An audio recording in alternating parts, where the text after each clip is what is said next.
Bom dia, meninos. Como vão todos vocês? Bom, então, dando continuidade aos grupos de algas, hoje nós vamos falar sobre o filo dinófita, ou também chamados de dinoflagelados. Segundo o Lee 2008, que é a classificação atual, existe uma única classe chamada dinófita ou dinophyceae, e dentro dessa classe existem 4 ordens. Quais seriam essas ordens, né? Então, os estudos moleculares têm mostrado que os prorocentrales e os peridiniales e gymnodiliares ou gymnodiliares representam 3 linhas claras de evolução. Os dinophyceales estão provavelmente relacionados com os porocentrales, uma vez que ambos são divididos verticalmente em 2 metades. Aqui, pessoal, eu vou falar na classificação atual como que é as características de cada uma dessas ordens, né? Porém, vocês podem, como vocês ainda não viram a estrutura do organismo, né? A sua morfologia, então pode ser que vocês fiquem meio com uma determinada dúvida em relação às características que eu vou dizer. Porém, quando a gente avançar nos slides, que vocês tiverem uma noção da morfologia, vocês voltem nesse slide que vocês vão conseguir entender melhor, tá?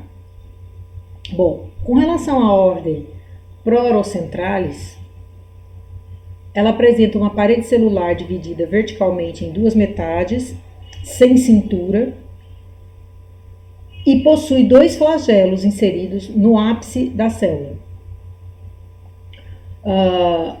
Os dinophyceales, né, a ordem dinophyceales, ela apresenta uma parede celular dividida verticalmente em 2 metades e células com extensões elaboradas na teca. Então, a gente vai ver que os dinoflagelados, eles podem ser tecados ou não tecados, tá? O que são tecas? São placas celulósicas, que a gente vai ver mais pra frente, tá certo? A ordem peridinialis são células móveis com epicônio e hipocônio separados por um cinto, e a teca é relativamente espessa. O que é epicônio e hipocônio? São duas, o organismo, os dinoflagelados possuem epiteca e hipoteca. A epiteca fica na parte de cima e a hipoteca na parte de baixo. Então seria como se fosse, né, um arranjo dessa forma, como se eles fossem dessa forma. Então epiteca e hipoteca, ok?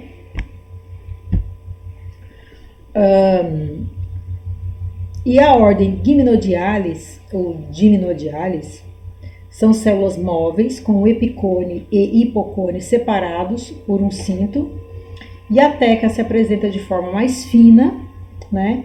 Ou então reduzida a vesículas vazias. Então nós vamos ver o que são essas tecas, o que são essas placas celulósicas que os dinoflagelados tecados possuem. Características gerais do grupo. Os dinófitas, do grego dino, vem de rodopiar, até porque é a maneira como eles se movimentam. Eles são como peões. Lembra daquele peãozinho, era um brinquedo, né, que a gente tinha antigamente, né, que a gente rodopiava ele ficava girando, né? O que girasse mais tempo, se equilibrasse mais e conseguisse ficar girando, ganhava, né? Então, alguns dinoflagelados, eles se movimentam dessa forma, tá?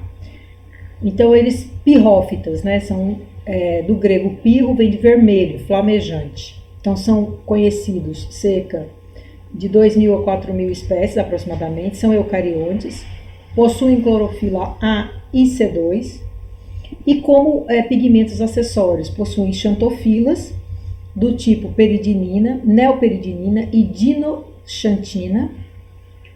Também possuem carotenos do tipo beta-caroteno, como pigmento acessório. E como substância de reserva, amidos e lipídios, né, e óleos. A parede celular, quando ela é presente, é composta de celulose, então vocês vão ver que foi isso que eu falei anteriormente, né? Quando existe a parede celular, ela é composta por celulose que vai formar essas tecas, tá? Nos que são tecados. Existe a presença de dois flagelos. Lembra que os flagelos é uma estrutura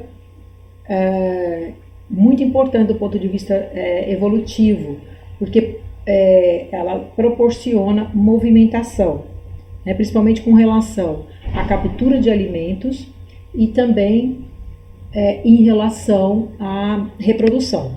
Lembrando que os dinoflagelados, que eu falei captura de alimentos, né, porque os dinoflagelados eles fazem fotossíntese, como eu acabei de dizer, eles possuem pigmentos fotossintetizantes, mas quando, por alguma razão, eles não conseguem fazer fotossíntese, eles lançam mão, então, do seu lado heterotrófico e capturam alimentos. Eles têm estruturas que são lançadas de dentro do organismo deles, né, de dentro do grupo, né, um determinado gênero.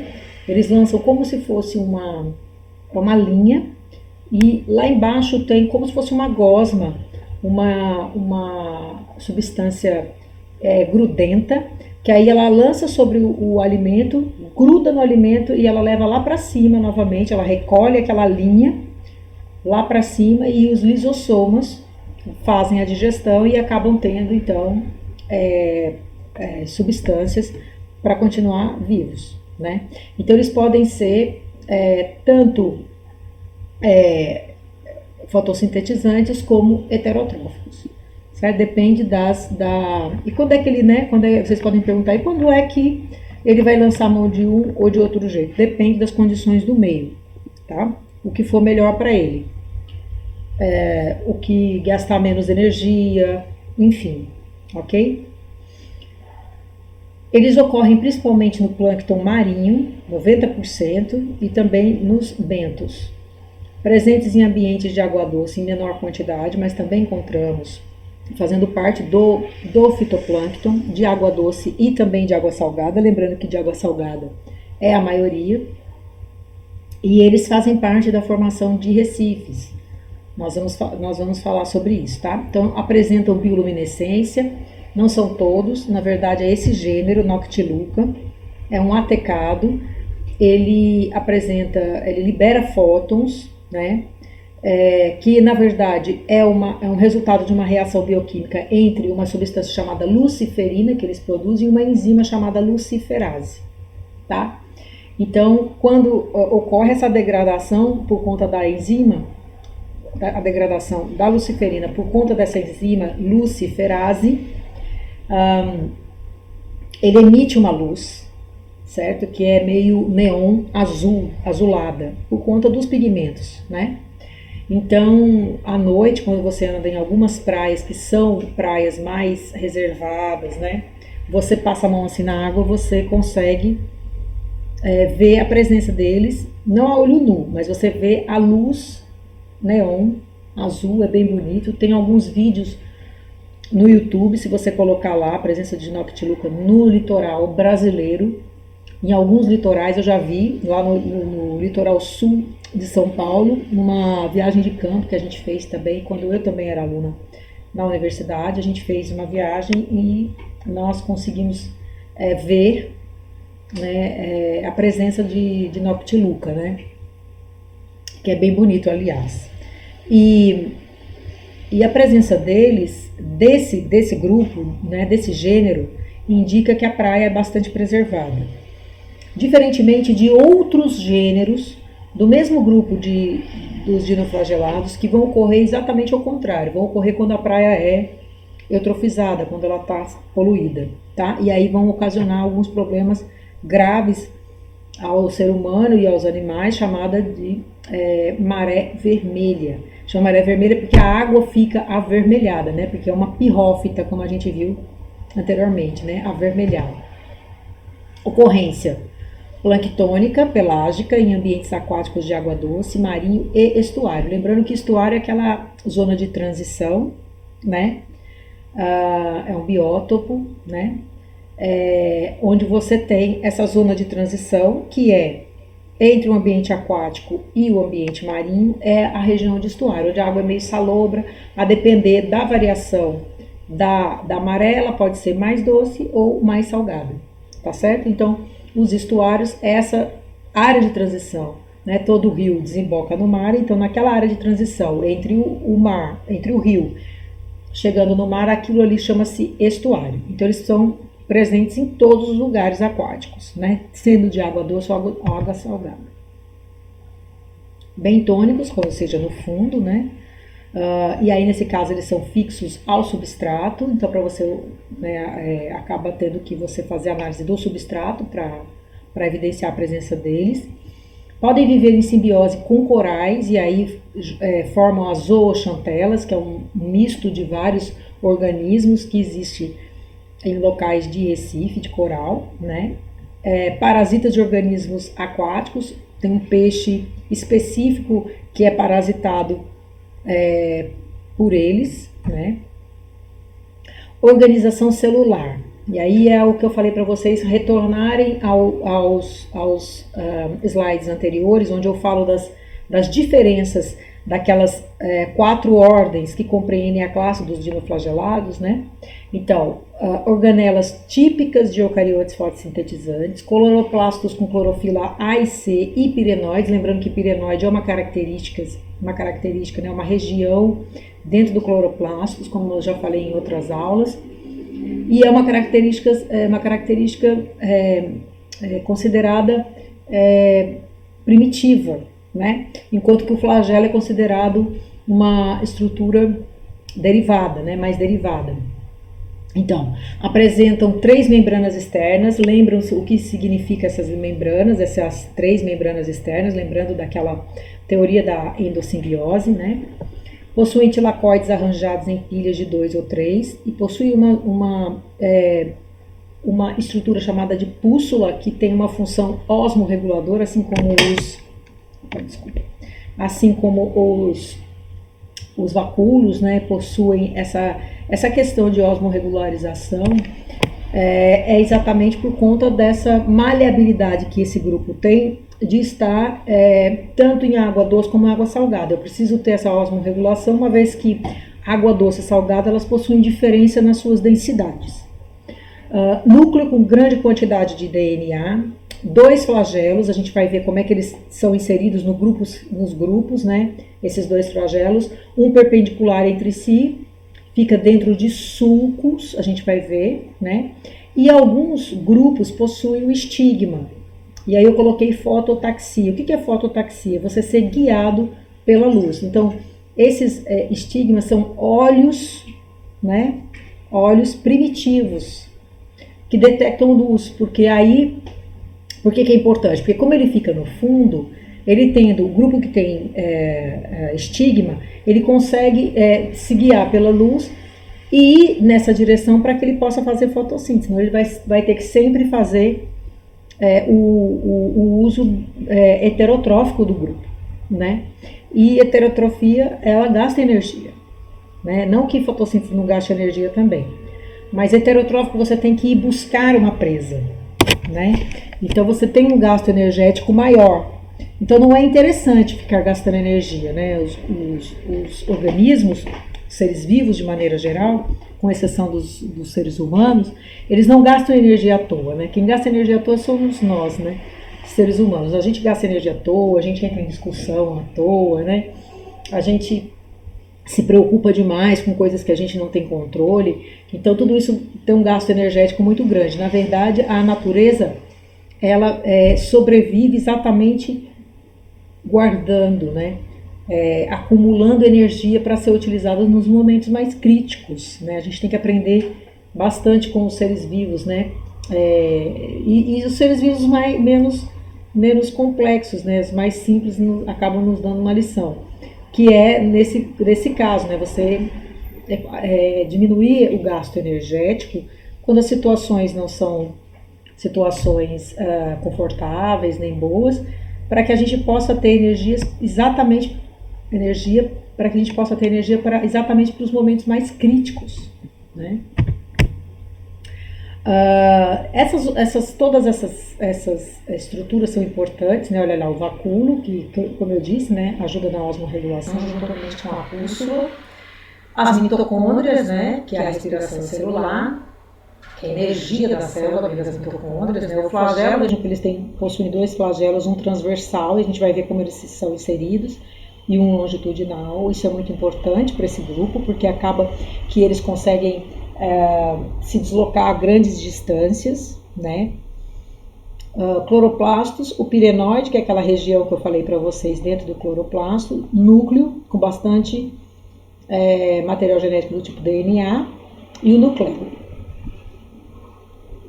Olha lá, que eu falei para vocês retornarem naquelas características das ordens, né? Olha o que é uma epiteca e uma hipoteca. É como se fosse uma caixa de sapatos, né, gente? A tampa e a parte de baixo, a base. Né? A tampa da caixa de sapato é uma epiteca e a parte de baixo uma hipoteca. Né? E entre a epiteca e a hipoteca eu tenho um símbolo, que a gente chama também de sulco, né? Onde eu vou ter ali uma região que está inserida o flagelo, tá? Esse flagelo na vista ventral, vocês estão vendo aí, né? Um organismo na vista ventral. Vejam que eu tenho dois flagelos, né? Mostrando ali, ó, você tem um no símbolo, dando a volta no corpo do organismo, do dinoflagelado, e um outro que sai daquela região ali, que vai ser, os dois vão servir para a movimentação do grupo, né? E na vista dorsal, a gente vê o que? As placas, né? As suturas e as placas, que são, na verdade, um número de arranjos, né? Esse arranjo e o desenho dessas placas celulares que formam as tecas, né? Isso que é teca, isso que é um organismo, um dinoflagelado tecado, que tem essas placas, né? Organizadas assim em mosaico. Isso são características também utilizadas na sua definição taxonômica, porque cada grupo, cada espécie, ela vai ter um arranjo diferente, um formato dessas tecas diferente, um número de tecas também diferentes, né? De tecas não, teca é o conjunto, desculpa, as placas, né? Conjunto de placas de celulose formam a teca, tá bom? Então, olha lá, eu tenho tecados e atecados. Então, os atecados não possuem parede celular, que nem Noctiluca, que eu acabei de dizer para vocês. Ele é um atecado, né? Enquanto que eu tenho os que são tecados. E aí, esse daí possui uma parede mais rígida, né? Já falei dos pigmentos, acabo repetindo aqui, né? E os flagelos são dotados de dois flagelos diferentes, eles são tamanhos diferentes, né? Um saindo de um sulco transversal, também chamado de equatorial ou símbolo, que é o local onde ele fica inserido, esse símbolo, e o outro saindo de um sulco longitudinal, né? Relacionado à propulsão do movimento, por isso que ele se movimenta em pulos, né? Rodopiando, que deu nome ao grupo. Nutrição, eles podem ser autotróficos, fazer fotossíntese, heterotróficos, quando a situação não está adequada, como eu já falei para vocês, saprófitos, se alimentar de organismos que já estão em decomposição, parasitas, que é o caso quando eles atacam uma espécie específica de um determinado peixe, tá? E simbiose também, que é uma relação harmônica positiva, né? Que é quando eles estão junto com as zooxantelas, que vocês estudam isso com o professor Benoit, formando os recifes de coral. Aqui nós temos alguns representantes, vejam que é um grupo bastante diverso. Infelizmente a gente não tem nenhuma lâmina para as aulas práticas, né, de nenhum desses grupos. A gente tem que dar sorte, né, de coletar uma água em determinado local, preparar uma lâmina temporária no laboratório e ter um bom microscópio para que a gente possa conseguir enxergá-los, né, porque é um grupo bastante bonito, assim. Bom, a gente vai falar da reprodução vegetativa, né? Porque eles podem se reproduzir de forma vegetativa, sendo haploides, né? Então, por fissão binária, ou então eles podem se reproduzir também na proximidade de dois organismos e formando um zigoto, né? Claro que a reprodução binária, ela é muito mais interessante para o organismo porque não gasta energia, aquela questão que eu falei para vocês, de diminuir o gasto energético. Mas em algumas questões, o que acontece? Né? Quanto mais existe a reprodução vegetativa, eu vou tendo uma diminuição da diversidade do grupo. Né? Então, eles possuem esse timezinho, né, de perceber que eu estou tendo uma diminuição da diversidade. Né? E aí eles começam a lançar mão, então, nesse caso, da reprodução, a reprodução não vegetativa, a reprodução sexuada, né? Vegetativa ou assexuada, e a reprodução sexuada. Então, o Seratium é um gênero, né? É uma divisão através do eixo axial. Cada célula fila permanece com metade da teca da célula mãe original. Então, eles vão produzindo, eles ficam com um pedaço e produzem outro pedaço, fica com um pedaço e produz outro pedaço. Tá certo? O Seratium faz esse tipo de reprodução vegetativa. Isso causa um determinado problema que, com o tempo, eles vão diminuindo muito de tamanho, porque ele mantém uma base e faz a base de cima. Depois ele mantém novamente a base e faz uma base de cima. Isso vai fazendo com que eles vão diminuindo de tamanho e pode chegar a não conseguir mais reproduzir de forma binária, de forma vegetativa. Tá? E aí eles precisam lançar mão da reprodução sexuada. Tá? Então esse é o Seratium. E o Peridinium também, né? A teca é eliminada antes da divisão celular, porque como é uma parede muito rígida, para poder ter uma divisão binária, ela precisa ser eliminada, porque o que interessa são as estruturas que estão no seu interior. Olha lá para vocês verem, né? Então, eu tenho a forma vegetativa, veja aí a célula, né, no seu interior. Olha lá o protoplasto, né? Como se fosse uma caixinha de Kinder Ovo, né? Eu costumo dizer que parece um Kinder Ovo. E aí lá dentro tem o protoplasto, que são as células iniciais. Todo proto é célula inicial, né? Protoplasto. E por mitose, né? Olha só, por mitose eles vão se produzindo. Então, de uma célula vira duas, de duas vira quatro, de quatro vira 8 e assim sucessivamente, tá? Olha lá os zoósporos, eles produzem zoósporos. Esses zoósporos são eliminados e aí formam outros organismos iguais, tá?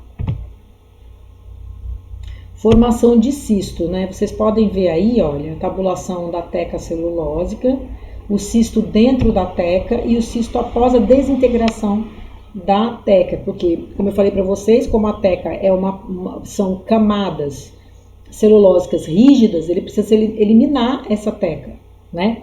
Porque o cisto está dentro da teca. Então, para que esse cisto consiga, né, se desenvolver, então ele precisa eliminar a teca nos que são tecados. Nos que são atecados, não precisa, né, dessa questão de você desintegrar a teca. Tá? Então, e a reprodução sexuada está mostrando aqui. Nesse caso, né, que é isogamia e anisogamia, eu preciso de dois organismos, olha lá a letra A, né? E aí eu vou ter a junção desses organismos para haver troca de material genético, fusão, né? E aí fusão de macro e microgametas, veja lá, né? E aí eu tenho a produção de um outro organismo, tá? Então eu posso ter nesse grupo tanto a reprodução assexuada como a reprodução sexuada. Vai depender das questões ambientais, tá certo? Marés vermelhas, né? As marés vermelhas são citadas até no Velho Testamento, né, na Bíblia. Cada vez mais são frequentes. Aumento está relacionado ao aumento de nutrientes em águas costeiras devido à atividade humana. Então, sempre essas marés vermelhas, né, a água fica extremamente avermelhada, como vocês estão vendo aqui, né? E existe mortandade de peixes também, nesse caso. E existem muitas pesquisas que incentivam a tratar e prever e evitar essas marés vermelhas. Na verdade, o que acontece é que eu tenho um esgoto que é lançado nesses corpos d'água sem tratamento, né, que acaba servindo de alimento para esses organismos, né, e acabam causando essa maré vermelha. Eles aumentam em grande quantidade, como acontece com as cianobactérias, que a gente chama de fluorações. Chama-se fluorações, não tem nada a ver com flor, tá, gente? Fluorações é quando a gente tem uma grande quantidade de produção deles, exatamente porque as condições ambientais são excelentes para eles produzirem, de temperatura, de nutrientes, eles conseguem reproduzir em grande quantidade, aí tem essa formação chamada de fluorações que leva a essa problemática toda chamada, no caso dos dinoflagelados, de maré vermelha, né? E de cianobactérias, aquelas fluorações que são mais esverdeadas, mais azuladas, que podem levar à morte também. E aqui também. Então, multiplicação excessiva de algas, que altera a coloração da água, sabor, odor, tudo, né? Elas podem ser não tóxicas ou podem ser tóxicas, também produzem toxinas, esses organismos, assim como as cianobactérias, né? Quais são os fatores que favorecem? São os fatores que eu acabei de dizer, né? Temperaturas altas, alta concentração de nutrientes, baixa salinidade e águas calmas, geralmente as margens de ambientes lóticos, que são os rios, né? Ou águas paradas, de lagos e lagoas, ambientes lênticos, tá certo? Então, tem consequências graves na indústria de pesca, turismo e saúde pública, porque turismo, ninguém vai entrar num ambiente que está com aquela água avermelhada, pelo menos as pessoas deveriam não entrar, né?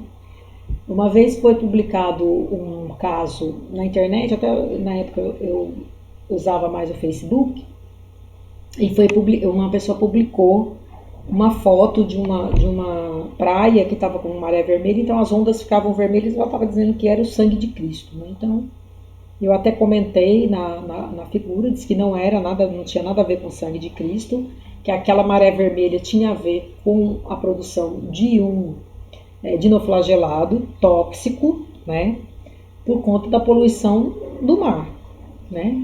Então, tem até essas questões, né? Na internet as pessoas acabam dando vazão às suas várias interpretações. Não. Isso é realmente um caso de saúde pública grave, né?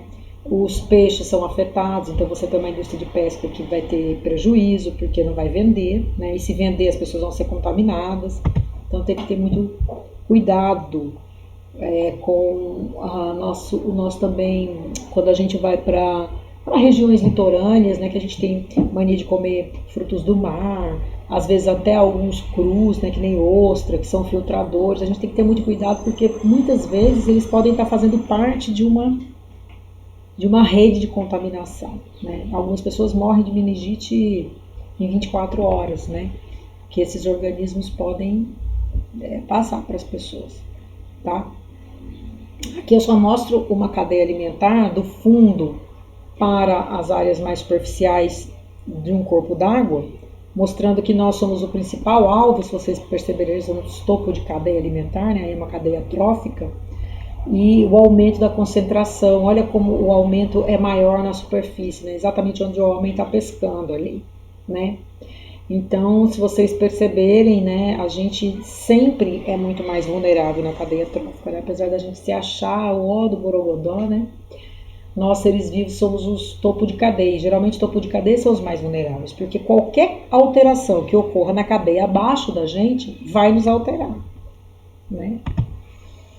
Então, aí, ó, a mortandade de peixes, né? São muitas figuras mostrando qualquer mudança na coloração da água, a gente tem que estar atento, né? E não entrar naquela água, e não fazer uso daquela água de jeito nenhum, tá? Olha, os locais, são vários locais do Brasil e de outros países, tá, gente? Onde você tem essa situação, uma foto de satélite mostrando a maré vermelha ali, né?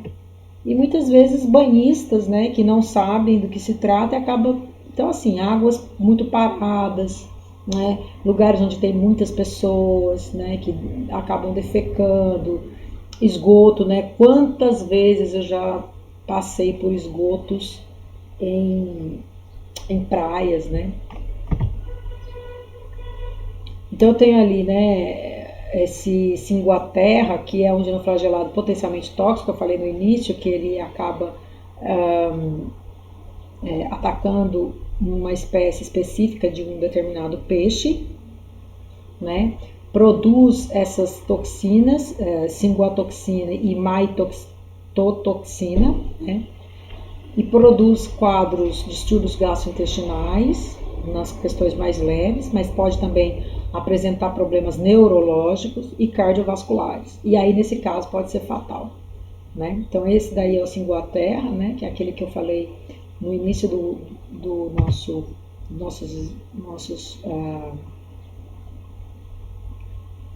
slides, né? A espécie causadora é esse Dinophysis, tá certo?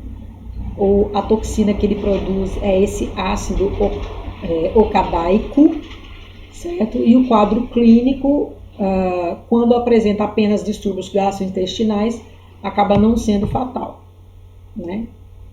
Agora, eu tenho Gymnodinium, que faz parte de uma daquelas ordens, né? Gymnodinialis, que ele produz uma outra toxina que já é mais grave, né? Que são os toxinas neurológicas e também gastrointestinal, tá? Que é essa toxina brevetoxinas. Se não há relato de mortes, mas também a pessoa deve passar muito mal, né? Espécies causadoras, né? Alexandrinium, Gymnonidium, Pyrodinium. Aí sim, elas possuem essa toxina saxitoxinas, cujo quadro clínico é neurológico, aí sim podendo ser fatal. Essas são as piores espécies, né, os piores gêneros aí que podem causar distúrbios neurológicos quando você tem florações desses grupos. Eventos bioquímicos que resultam numa reação envolvendo luciferina e luciferase, né? Duas hipóteses para que esses grupos produzam bioluminescência, né? Inibem a predação por um processo direto e também por um processo indireto, porque quando eles produzem essa luz, outros organismos não se aproximam para se alimentar deles, né? Então é um processo que pode ocorrer com proteção, tá? Não é para fazer bonito para os seres humanos, não é que a gente acha bonito, né? Mas é sempre um evento de proteção, tá certo? Em momentos que eles podem também viver numa harmonia, né, uma simbiose com muitos tipos de organismos, como por exemplo esponjas, águas-vivas, que é o que eu falei para vocês, que formam as zooxantelas, né? Tecidos de corais podem conter até 30 mil dinoflagelados simbióticos por centímetro cúbico, né? Muito dinoflagelado. Quando em simbiose não possuem tecas, né? Quando eles estão presentes nas zooxantelas, geralmente eles são, a maior parte deles são atecados, né? E eles produzem glicerol ao invés de amido, que é um efeito do estímulo químico do hospedeiro, né? Glicerol ao invés de amido. Então, o glicerol seria uma substância de reserva, né? Ao invés de amido. As zooxantelas são um tipo de algas unicelular que vivem em simbiose com outros corais. Na verdade, é um mix, né, de algas e de outros organismos, né, esponjas, etc. Vivem nos tecidos dos pólipos dos corais. São simbiontes atecados e esféricos, com uma coloração dourada. Essa espécie Symbiodinium, né, que já vem de simbiose. As zooxantelas são responsáveis pelo desenvolvimento de muitos corais em águas tropicais, lembrando que águas tropicais pobres em nutrientes, desenvolve-se absorvente CO2 liberado pelos corais e fornecem diversos nutrientes de volta, por isso que é uma simbiose, né? Então ela absorve CO2 e que é liberado pelos corais e fornece diversos nutrientes de volta. Isso são as zooxantelas. Lembrando que são as algas, né? Que são esse mix de algas, tá certo?